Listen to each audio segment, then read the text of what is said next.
many of the monasteries of St. Clare's are enclosed. And enclosed just means that they live together. They are a unit. They do everything together. But the world comes in. So they're not cut off from the world, but the world comes to them. They do go out. They do leave the monastery, not often, but it's not a restricted thing. It's not where they have to stay here. They want to. And there's a big difference there. Sometimes I think people, young people, people in their 30s, 40s, wonder, you know, just like that old song, what's it all about, Alfie? What is it all about? Well, you do something for 20, 30 years, and, you know, you wake up and you think, well, you know, is that all there is? I mean, I was in my 50s when I joined this community, and I wasn't ever thinking about being a contemplative sister in a monastery. I always thought that I would get married and have a family. I never thought about being a religious. I probably had six fellows who would have liked to have married me through the years. My brother told me point blank, he said, I don't understand, but I want you to be happy, but I don't understand. I was scared, and I thought I was pretty sure it was what God wanted, but I just couldn't picture myself a nun. It was so hard. It was so hard. I ended up deciding to work for myself. So I bought a dog van, went door to door, grooming dogs, and I did that for 10 years. I ended up listening to audio tapes of the Bible. There's many good things to do with your life in the world, many. You know, I don't want to downplay that at all. Before I knew it, I was really being changed, and I was being drawn out of the world of the sense of the things that used to interest me, such as the TV, the noise. I just wanted to find more peace and quiet. I wasn't exactly the nun type. I mean, I was kind of pondering this whole thing. I was in tune with what God was asking of me.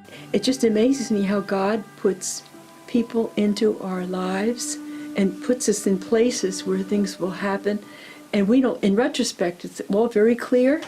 Just made me want to go more, deeper into where God's leading me. When you're going through it, you can't see where it's all leading.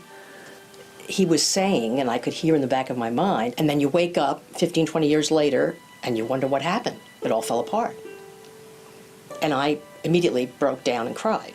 This really came out of nowhere. I was 50-something, and having been married with children, so I thought, oh, well, God was just kidding.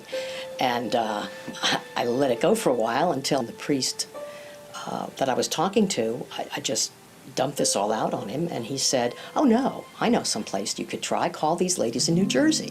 By looking on the internet is how I discovered the sisters, and I just knew this sounded right.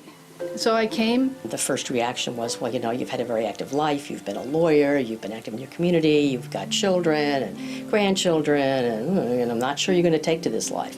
But come in for an interview. And it was a comfortable, relaxing time together, shared, and I just went forward from there.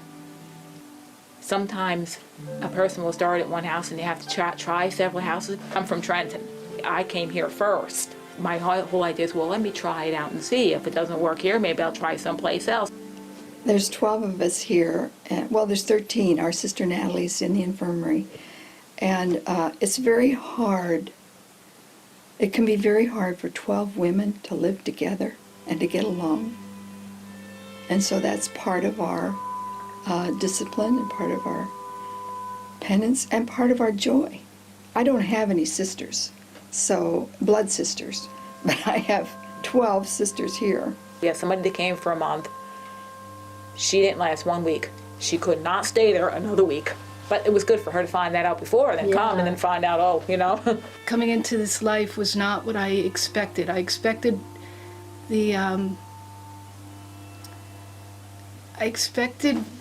what probably most people expect from what they might have seen on TV, heard about religious life in the past. All of a sudden I had this realization that I could say yes. My good friends all said, You gotta be kidding. Contemplative community? One of my dear friends said, don't drive yourself, take the train. Because then you can't leave in the middle of the month. You will see what it's like. How do you really learn to let go of status? You know, lawyers like their corner offices and, you know, the credenzas and all this stuff. Okay, well, that all had to go. I was writing legislation.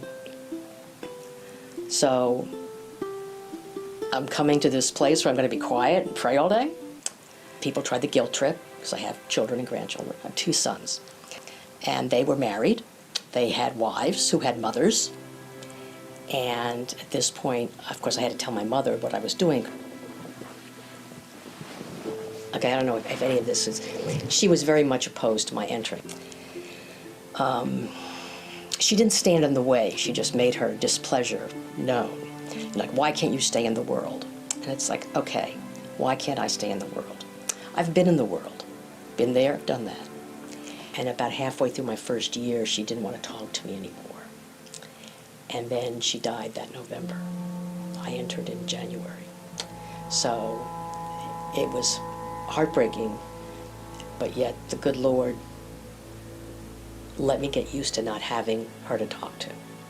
Port Clare communities are about prayer and work. One of the things that I found hard is you have work to do, and then the bell rings, and you have to drop everything and then go. Then when you come back, sometimes you think, well, where was I? So you lose maybe 20 minutes trying to get back to where you were. And it is nice to go. Not nice, but it is our life. Even when we're working, we're supposed to be focused on God. Our main job is prayer. We do the liturgy of hours, which is basically all day long. And this is our work periods. We have morning and afternoon work periods. This shows who the shopper is to go with the cook for the following week. Do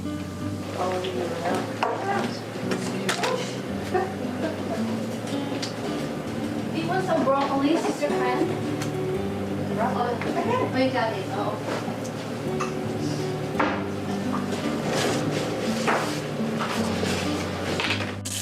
Well, good morning, good people. Good morning, my sister. Is that what you want? She is really a gourmet cook. And part of our job is quality control, because I have to take off the brown stuff if there's leftovers. And thank you for the graciousness of my sous chef for coming over to help me.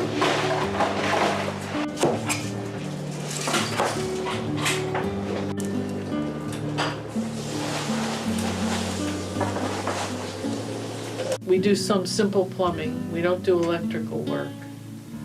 We do some simple electrical work. But we're pretty self-sufficient. We don't mow the lawn.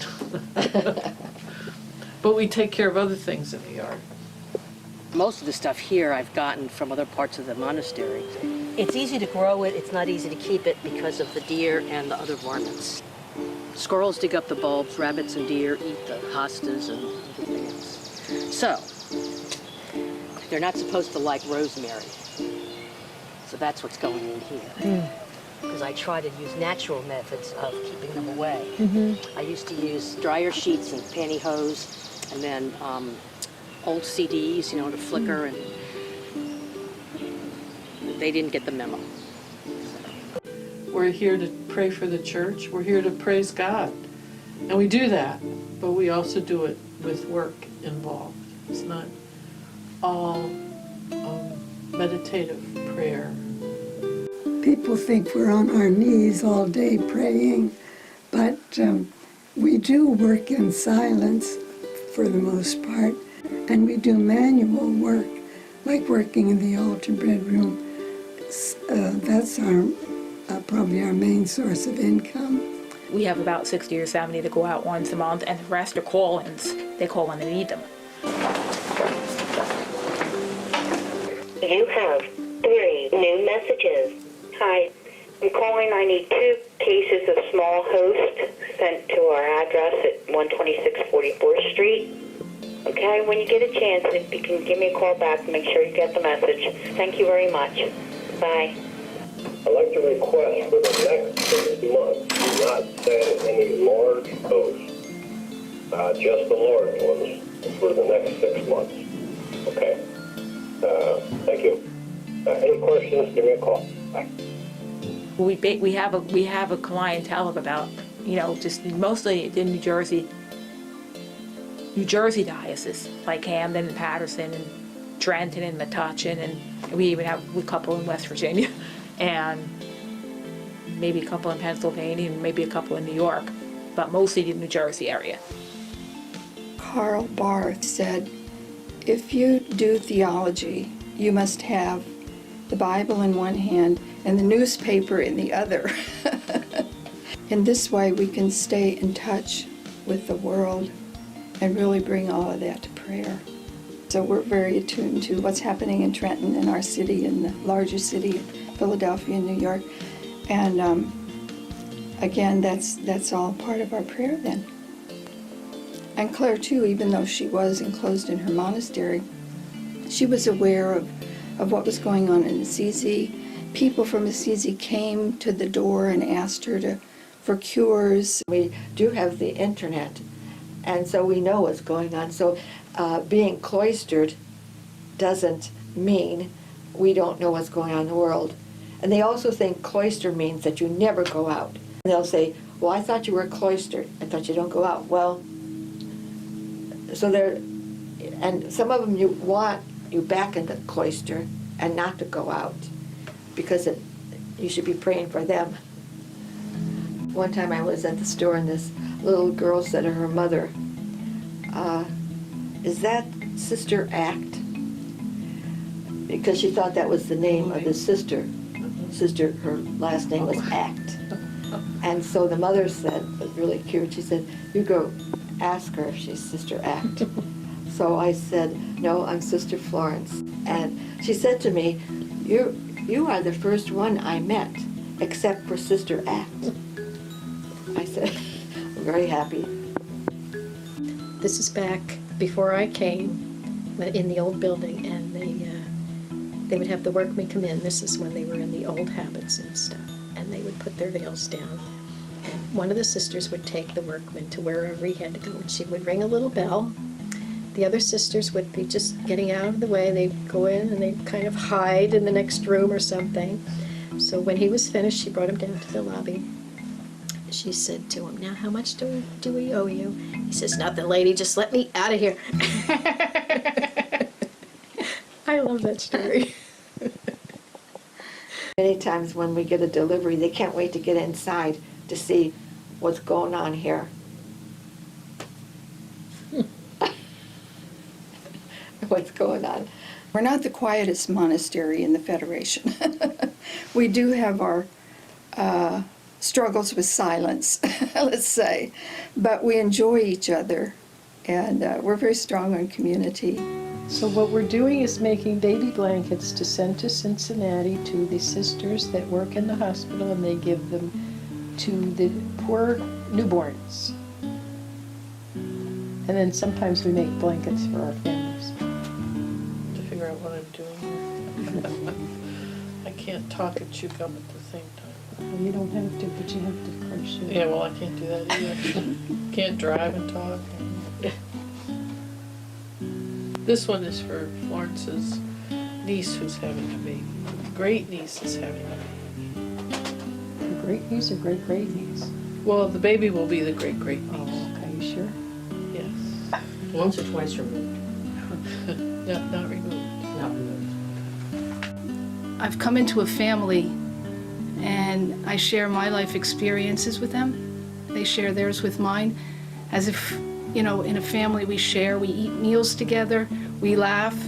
It's a real blessing to be able to share with people their spiritual journey and what they've gone through. And so many, you will not meet one person. You may think they have the most perfect life, but once they share with you, you find out there's all kinds of crosses that they have, or that they've endured, or that they're working through.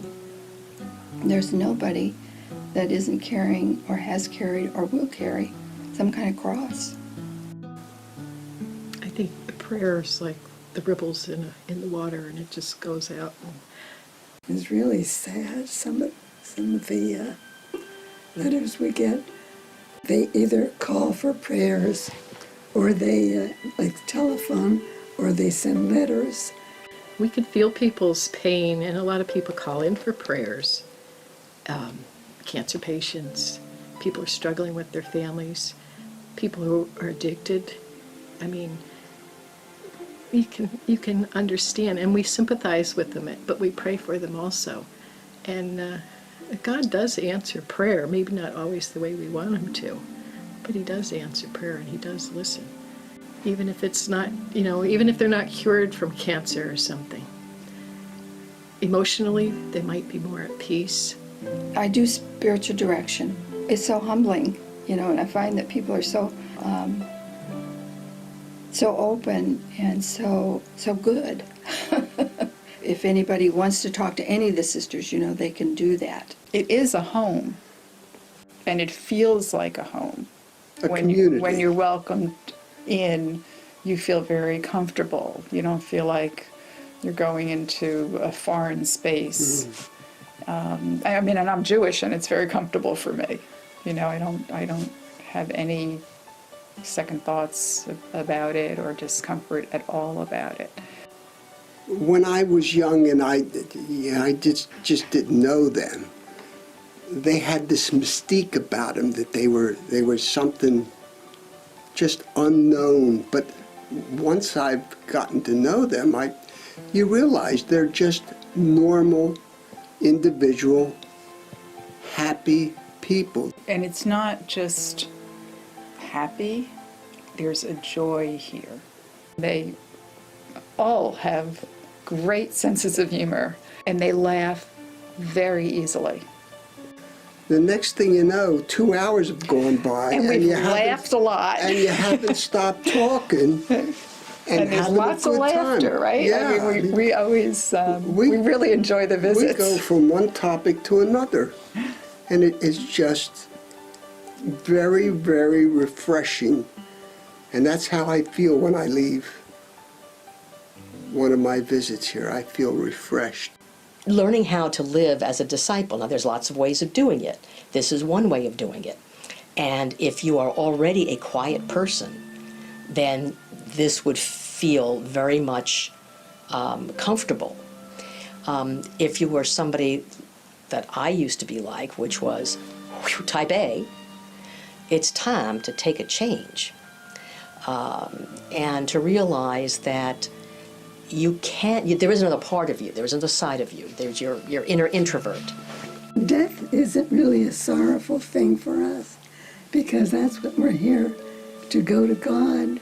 And so when we go, that's what our destination is. Yeah, and we help each other reach that point. Like with Sister Natalie, she just got up one day and couldn't stand. It happened very quickly. We all take turns, everyone who can, which is pretty much just about everybody, that takes turn either feeding her or helping her in some way.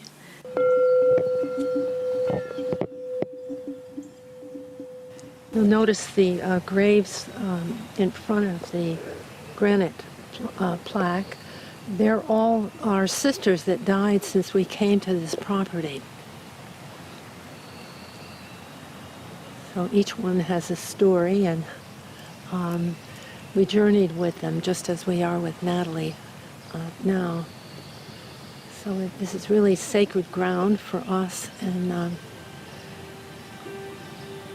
it's wonderful to be in. It's almost like a cathedral of trees out here.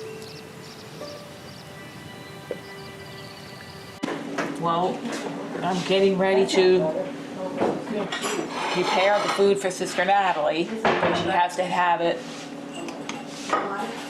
nice, pureed sort of, so that she can eat it. I'm gonna take it over there.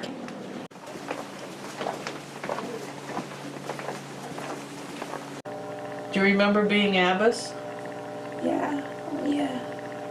And what was hard about being an abbess?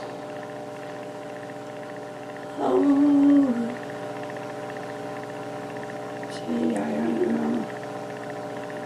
guess there's things that were unpleasant, and then, That you had to do? yeah. I bet.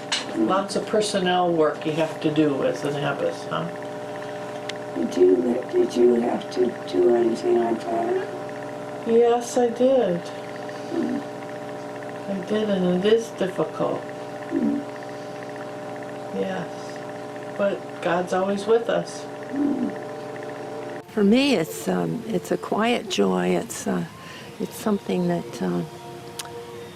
eternal life.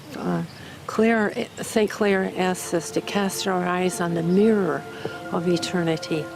So it's eternity is really now.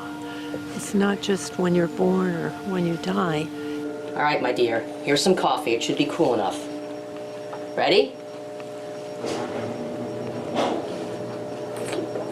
Is that cool enough? I think so. Okay, good. Here we go. Nobody likes to watch anybody go downhill, so we tend to send people to nursing homes and, other places. And there's reason for that if you're working, because you can't spend the time, and care is expensive. But the Clares do it at home because we take care of our sisters up until the very end. Clare did that. I mean, she washed the mattresses of the sick sisters. All right, my dear, I'm going to go get ready for Mass, okay? Oh, yes, this Mass as late as this? My goodness. Yes. Mm-hmm. Oh. It sure is. It'll start in about 15 minutes. Hmm. Right? Let's do it. Okay. All right, and then I think Nellie will be back to bring you communion, okay? Mm-hmm. All right, my dear. All right. See you later. See ya. So it's when we come out, it's like visiting the sisters, but it's part of the ground on which we all dwell and live in the presence of God. So it's wonderful. I'll put some music on for you, Natalie.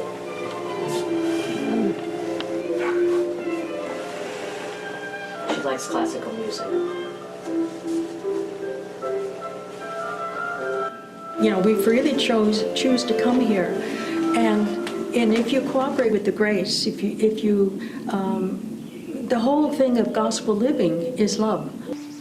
That's what Clare teaches us. She didn't give up that desire to live the gospel life, to live poorly, to depend totally on God. This is a life of prayer, and you deny yourself things, but you get riches beyond what you can put in your back pocket or store in your room. And then I visited other monasteries just to visit. I'm thinking, this is where I wanted to be the most. I like the tease about, it was handed to me on a silver platter. I mean, it worked out. I think my family thought I might last about 2 weeks, so they didn't give me any static.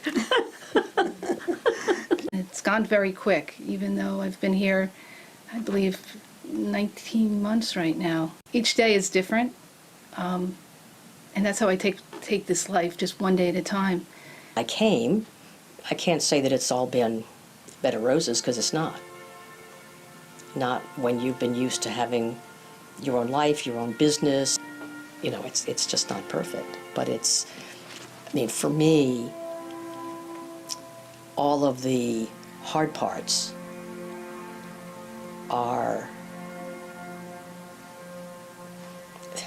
they disappear when I remember that I'm here for Jesus. I'm here for Him to work on me so that I can give to other people. Whether it's my friends, my family, people that call, people that come to the door. My first husband committed suicide, so I've had some familiarity with that whole thing. Some years later, my nephew did as well. So we've had people that come and they feel completely guilt-ridden. And it's a little bit more credible if you can speak from a place of experience. I've learned a lot, whether it be music, sewing, gardening, and just enjoying nature and having the time to read. And I've grown so much by their witness, by their life experiences that they shared with me, and how I'm growing in prayer and community along with them. Some people might just have a bent another way and might ask themselves, is this really what I want to be about in life? You know, do I want something that's more to my inner life, that's more nourishing to my inner life? So that is how I quickly, through describing my life, that's how I've come to be here today. You know, I've often thought that if women knew the kind of life we really had here and how wonderful it is, they'd be beating down our doors to get in.